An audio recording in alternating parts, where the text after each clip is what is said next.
तो hello guys, my name is Saurabh Rajput and welcome to my YouTube channel.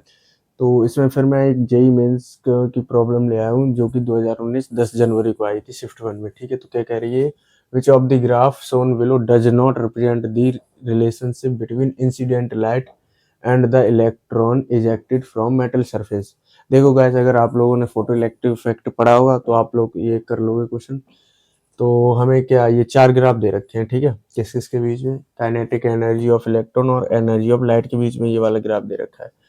तो पहले तो हमें इसमें इनकरेक्ट वाला बताना है। ठीक है, तो यार ये वाला ग्राफ क्या करेक्ट है या इनकरेक्ट है, बताओ। ये जो रिलेशनशिप दे रखा है इन दोनों के बीच, क्या है? देखो, हम जानते हैं भाई, अगर जैसे मेटल पर कोई भी जैसे इंसिडेंट वो लाइट गिरती है, ठीक है, इंसिडेंट लाइट रे गिरती है, तो पहले तो वो कुछ एनर्जी लेगी जिसको हम वर्क फंक्शन कहते हैं, इलेक्ट्रॉन को बाहर निकलने के लिए, राइट। जो इलेक्ट्रॉन एटम में न्यूक्लियस के चारों तरफ घूम रहा होगा, ठीक है, न्यूक्लियस की पकड़ में होगा, राइट। तो उसको छुटाने के लिए, उसकी पकड़ को छुटाने के लिए पहले वो कुछ एनर्जी लेगा, ठीक है। उस एनर्जी को हम क्या बोलते हैं, वर्क फंक्शन, राइट। तो पहले तो वो एनर्जी लेगा, ठीक है, यहाँ से यहाँ तक को हम क्या बोल देंगे, वर्क फंक्शन बोल देंगे, राइट। ठीक है, अब क्या होगा, अब जब वो आगे इलेक्ट्रॉन एनर्जी और ज्यादा जैसे बढ़ाओगे तुम उसकी एनर्जी इंसिडेंट लाइट की, ठीक है, तो क्या होगा कि उसकी फिर क्या होगा, फिर उसकी काइनेटिक एनर्जी बढ़ेगी, राइट। क्योंकि जितनी उसको वर्क फंक्शन के बराबर लेनी होती है वो तो ले चुका होगा निकलने के लिए, ठीक है, वो उसकी कांस्टेंट होती है, फिक्स होगी। ठीक, ठीक है। फिर क्या होगा, जैसे जैसे तुम इंसिडेंट लाइट रे की वो बढ़ाओगे, क्या बढ़ाओगे, एनर्जी बढ़ाओगे, तो फिर क्या होगा, उसकी काइनेटिक एनर्जी बढ़ती जाएगी इलेक्ट्रॉन की। ठीक है, तो यार ये वाला तो एकदम करेक्ट रिलेशन है। ठीक है, आगे देखते हैं ये वाला, काइनेटिक एनर्जी ऑफ इलेक्ट्रॉन और इंटेंसिटी ऑफ लाइट के बीच में दे रखा है। ठीक है, तो देखो गाइस, इंटेंसिटी ऑफ लाइट मतलब क्या होता है, मतलब तुमने उसकी ब्राइटनेस बढ़ा दी, यानी कि नंबर ऑफ फोटॉन्स ज्यादा बढ़ा दिए, राइट।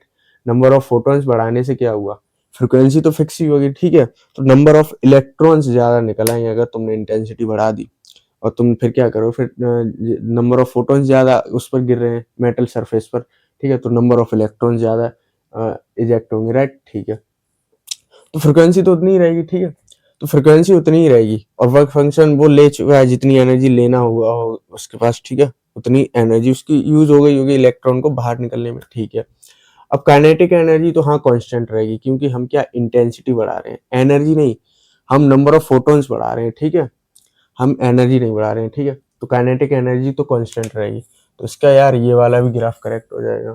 ठीक है, देखते हैं ये वाला ग्राफ, नंबर ऑफ इलेक्ट्रॉन्स और फ्रिक्वेंसी ऑफ लाइट के बीच में दे रखा है। ठीक है, तो देखो गाइस यार, पहले तो यार ये वाला जो है ना बिल्कुल सही है यार, ये वाला भी ग्राफ। क्यों, नंबर ऑफ इलेक्ट्रॉन्स देखो, ये जो इतनी होती है ना फ्रिक्वेंसी, ये थ्रेशोल्ड फ्रिक्वेंसी के बराबर होगी, राइट। ठीक है, पहले तो वो थ्रेशोल्ड फ्रिक्वेंसी होगी, ठीक है, और एच म्यू नॉट आपने जानते होंगे, ठीक है। तो उतनी फ्रिक्वेंसी के बाद, म्यू नॉट के बाद जितनी फ्रिक्वेंसी होगी, है ना, फिर वो क्या होगा, काइनेटिक एनर्जी में बढ़ती जाएगी। ठीक है, अब इससे यार नंबर ऑफ इलेक्ट्रॉन तो यार कांस्टेंट ही रहेंगे। ठीक है, तुमने जैसे क्या किया कि एक कोई इंसिडेंट लाइट रे ली, ठीक है, पहले तो तुम बढ़ाते गए यहाँ से यहाँ तक, नहीं निकला इलेक्ट्रॉन, नहीं निकला। हाँ, जब तुमने यहाँ म्यू नॉट थ्रेशोल्ड फ्रिक्वेंसी दे दी तो वो न्यूक्लियस की पकड़ से छुटा इलेक्ट्रॉन। ठीक है, अब क्या किया तुमने, फ्रिक्वेंसी ऑफ लाइट फिर बढ़ाई, फिर और बढ़ाई, तो एनर्जी बढ़ जाएगी, एनर्जी बढ़ गई तो क्या होगा, काइनेटिक एनर्जी बढ़ेगी इलेक्ट्रॉन की। ठीक है, नंबर ऑफ इलेक्ट्रॉन तो यार कांस्टेंट ही रहेंगे, हमने क्या यार इंटेंसिटी थोड़ी ना बढ़ाई, नंबर ऑफ वो फोटॉन्स नहीं बढ़ाए हैं हमने, क्या फ्रीक्वेंसी बढ़ाई, फ्रीक्वेंसी बढ़ने से क्या काइनेटिक एनर्जी बढ़ती है। ठीक है, तो ऑब्वियसली यार जितने तुम डालोगे, है ना, जितने जैसे तुमने 4 फोटोन डाले, ठीक है, फ्रीक्वेंसी ऑफ लाइट, तुमने क्या किया, बढ़ाते रहे 4 फोटॉन्स की, तुमने बढ़ाते गए फ्रीक्वेंसी, बढ़ाते गए, तुमने डाली 4 फोटोन, 4 इलेक्ट्रॉन ही निकलेंगे यार। ठीक है, तो वो तो यार 4 ही निकलेंगे, ठीक है, बढ़ेंगे नहीं। ठीक है यार, तो ये वाला तो करेक्ट है।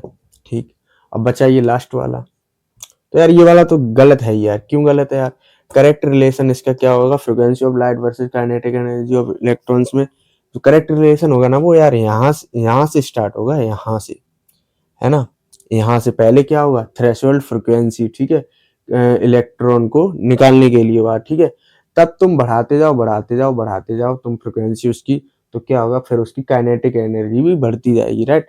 तो यार ये तो यहाँ से इन्होंने यहाँ से कर रखा है, तो यार ये वाला जो होगा ना वो इनकरेक्ट रिलेशनशिप होगा, ठीक है, ये वाला नहीं होगा, ठीक है। हमसे यही पूछा था, does not represent the relationship, ठीक है। तो यार इसका यही करेक्ट आंसर हो जाएगा, पर करेक्ट आंसर मतलब ये वाला डी है, इसका करेक्ट आंसर यही होगा। तो आई होप आपको ये समझ में आ गए होंगे। तो मिलते हैं नेक्स्ट वीडियो में नेक्स्ट क्वेश्चन के साथ। Thank you guys.